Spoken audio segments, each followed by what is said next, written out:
Okay, so question 15. Right, this is key word here. We're trying to underline this. So if you don't read the question properly, you're going to get yourself into some real trouble.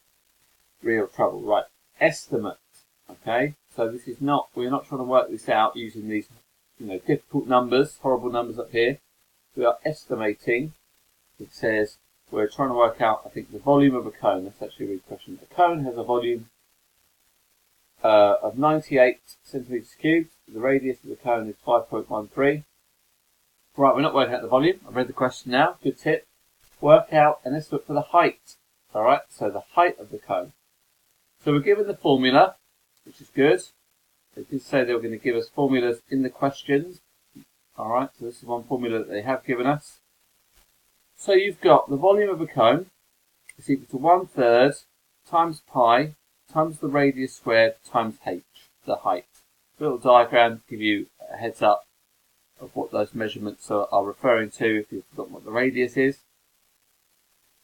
So we'll try and set this out, filling in the numbers. So what we're going to round this to. So you've got 98 as your first value for the volume.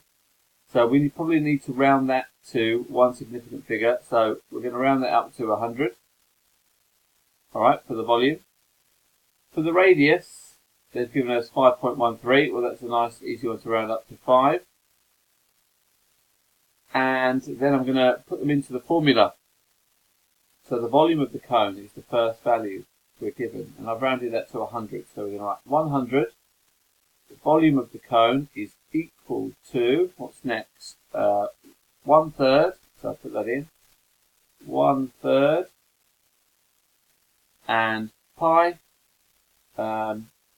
Pi, we are estimating. So pi, they're assuming that we know what pi, the value of pi is. I mean, pi is 3.1415. I don't know why I said that. So round this up. Pi, we can just say, is going to be 3. Okay, so pi's next. So I'm going to times that by 3. That's our pi value. Times by the radius squared. So the radius was 5. 5 squared. Times by the height. We don't know the height, we've got to work that out.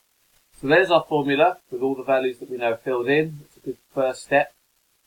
And now we are just going to try and simplify this and make h the subject of the equation here. We want h equals. So we know what h is. Alright, so we've got 100 equals 1/3 times 3. What's 1/3 times 3? What's 1/3 of 3? Well, that's 1.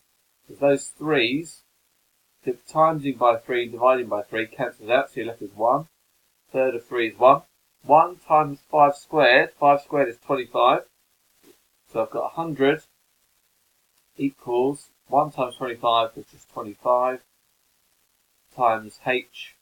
Alright, I could rearrange to get 100 over 25, if I was doing it properly, equals h. So you can see what h is roughly here anyway. 25 times something is 100. Well, h has got to be worth 4. Okay, so that's our estimate for the height, 4 centimetres. 100 divided by 25 is also 4, so you could look at it that way. The answer line, I mean, you probably want to put some units on, so you're better off saying 4 centimetres as your answer. Okay? And right, so part B. John uses a calculator to work out the height of the cone to 2 decimal places. So he's going to do it properly with a calculator. Will your estimate be more than John's answer or less than John's answer? Give a reason for your decision. So let's have a look at how we made. We ended up with 100 over 25. That gave us our value of h, which is 4. What did we do to get the 100? Well, we rounded the 100 up to the top of our fraction. We rounded up. All of the values that made up the bottom, the 25 on the bottom part. Well, yeah, we had. What do we have? We had 5.13, and we rounded it down. So, and that was it. That was the 5 squared that gave us 25. So we rounded the bottom of the fraction down. We made it smaller. So what's that done to our estimate? Okay, so you're talking about a fraction. You're doing 100 divided by 25. So you've kind of got like 100 units of space, and you're trying to see how many 25s fit into it.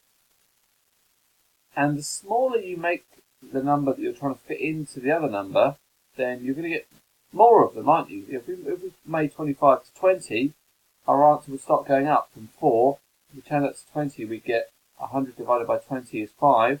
So then it would go up to 5. And if we made it smaller to 10, it would go up to 100 divided by 10 is 10. So if you make this number smaller, the denominator smaller, you're going to get a bigger estimate because you're trying to fit smaller things into your space of 100.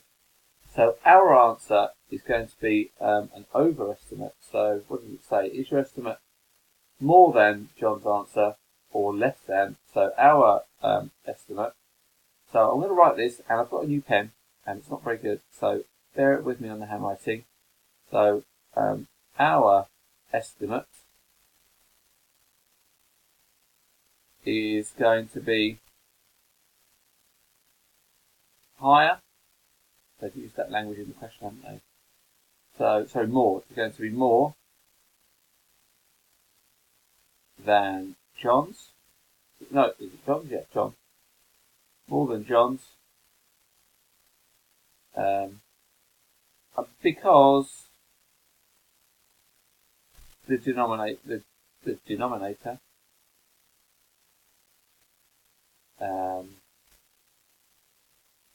was rounded down.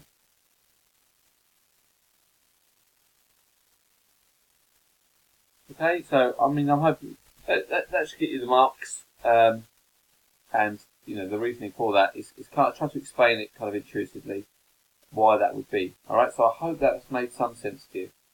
See you in the next video.